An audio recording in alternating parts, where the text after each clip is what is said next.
We begin the daily maps of CC9 Deepness with Shangshu Trails. This is where we are taken back to Invitation to Wine, where you have all those enemies spawning with the little talismans. Now for most of the enemies in this stage, you'll realize that they are weak to arts damage. So the things like the Bitey over here, Clarity, and even the Grindstone, they all have C res, and you've got a B resistance here, and then there's also A resistance. A isn't so bad in the sense where it can still be considered as weak to arts damage. Then for the talismans as well that you see over here, all these things needs a certain number of hits and not damage in order to be destroyed. But for one in particular, this doesn't get hit by physical at all. You need an arts damage source. So this is why there's going to be one particular 6-star that makes this stage very simple to handle, and you're going to need to borrow that. So these are all the techs that we'll be taking. I'll be leaking some enemies in my risk 8 strat, so we'll not take that. We'll take the redeployment time up. We will be having the grindstones to be buffed by double HP and double wooden seals. Then we are also taking 2 more clarities, and then the monstrous anti-mobility tree. This will make the enemies zoom really quickly around the stage, but as I said, don't worry, I've got a strat for you for that. All the other things, don't take them. We will do Risk 8 first, followed by Max Risk later on. So the star of the show is going to be a Ling on Skill Tree M3 with a module attached. How do you know if a Ling has a module attached? When you start the stage and you want to deploy the dragons should cost 18 DP and not 23 DP. So the way to ensure this is that you're borrowing from a friend. If you're borrowing from a non-friend, you won't get an M3 Ling, and at the same time you might not get it with a module as well. So take note of that. Then bring 2 marksman sniper, stronger the better. You've got someone like Aya, maybe a Platinum, Blue Poison, Aketo, any other people you can think of like Ash, April, those are all great options to replace operators like this. Just make sure they have skill rank 7 at minimum in order to make them pretty decent in the stage. I gave you 10 other free slots to work with so that you can bring the strongest operators that you own in order to make the stage an easier time. Alright, let's play the stage. Shangshu Trails. This is Risk 8. We'll begin the stage by leaking the enemies. Place Ling over here, and then just let go of the lamps. If you try to break them apart and they break into the wooden seals, every wooden seal is 1 HP. So I'm just gonna leak the first 2. Then afterwards, place a Ling Dragon right over there, along with a Marksman Sniper facing to the right, away from the clarities. This dragon is facing downwards, by the way. And then once you have enough DP, place another dragon over here, turn on Ling's skill, and watch as all these Hour Stealth Shields get eliminated by Ling's skill tree. Beautiful stuff. Anyways, place a Marksman Sniper over here as well, facing to the right. And then when you have enough DP, place a dragon, not facing upwards, right, but to the left. So this is in the backwards direction. The reason for that is that if there are any of the little artifacts that you see over there, when they leak past, the dragon is still able to catch them in a sense. Now once you are able to merge some dragons, remove this one in particular, and merge the one at the bottom.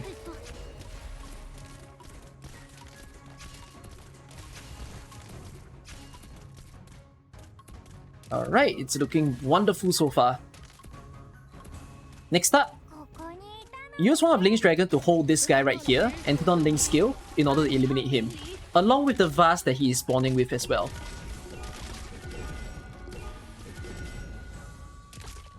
Then when you can merge some dragons yet again, then feel free to remove the one that's on top over here and then replace it with a bigger dragon right over there.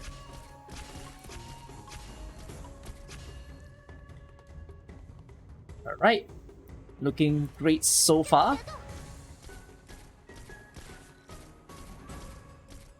Okay, place one of Ling's dragon over here facing downwards because you're gonna use that one to eliminate the singular sharp edge that appears in the stage. So feel free, turn on Ling's skill, and Ling's gonna help you to attack this particular guy. And then the one of the talismans that needs like 35 hits is also getting destroyed by Ling's skill. Now, trade this dragon away and place it right over here. So you're giving these guys even more damage, while Ling's skill is still a little more active. Now if this dragon goes down, feel free to replace it Just like that. Yeah, just like that. And then you can turn on Link skill in order to deal with the items. And then Link is going to help you to get rid of this guy as well.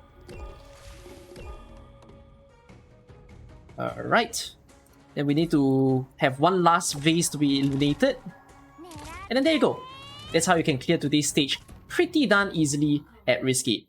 Very few operators to work with, which is something that I enjoy in today's stage. So let's move on to the max risk version, where we will have some higher rarity operators involved. So this time, as I said, if you have stronger marksman snipers, you have a better time. So we're gonna take an Ashe. I try to refrain from showing Ashe in my videos because Ashe is someone that some people might not have within your watch time over here. But today I want to showcase her just to show what she's able to do. And then at the same time, I'm also going to be bringing a Taunts along with a Bagpipe on skill 3. So she also has a module where she can gain 2 DP per kill. And then finally, there is a wonderful operator that I highly recommend you to use as long as you have him at E1 level 1. If you played Invitation to Wine, you remember that he is such a superstar within the event. So we're going to have 5 operators in play. Let me show you guys how this will change up in max risk. So we're going to be placing Bagpipe over here first. Once I can access Bagpipe skill, I'll be turning it on so that she can kill as many blocks as possible, gain some DP. I'll place a dragon here, I'll retreat Bagpipe, and then I'll also place a sniper here. The formation or my placements of the dragons are very similar to what I did in Risky. So I'm waiting for this dragon to be deployable, and then I'll turn on Link skill so that all the clarities will go down. And then Taunts is going to sit right over here facing upwards.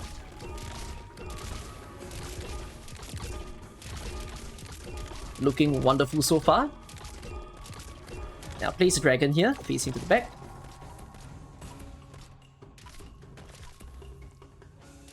Horn skill is almost ready, so I want to turn that on.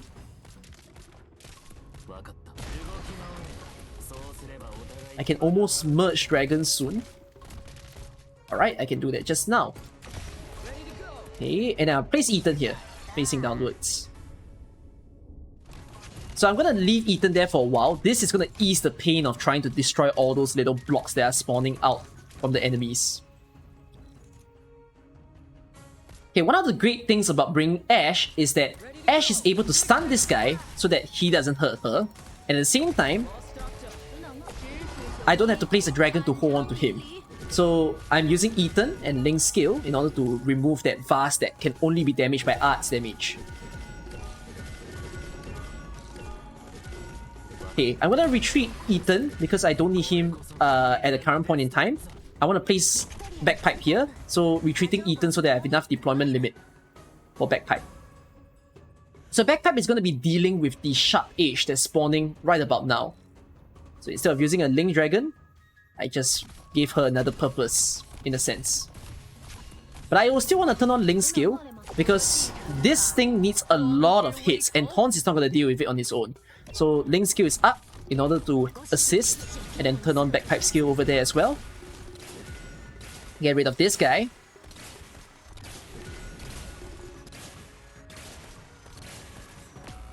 So he is definitely going to hurt Bagpipe by a lot.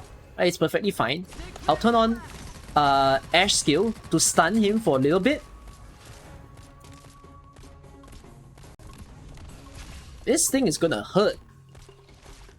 It's fine. So what I'm gonna do is I'll place one of the dragons to hold on to him. Turn on Link's skill as well to help out over there. And then all these things are gonna be going by, so I use Ethan in order to give enough damage there. Taunts will kill the dragon that's coming in. Then we just need to kill it off with one last aura damage onto that final vase. Or vase, whichever way that you pronounce it as. There you go, max risk for today. Hope you guys have enjoyed my daily map. I apologize for being a little late. I'm like a whole day late, but I'll be a little more on time right after the daily reset in order to give you the next few daily guides. Alright, hope you're enjoying CC9 Deepness. See y'all in the next video. Bye bye.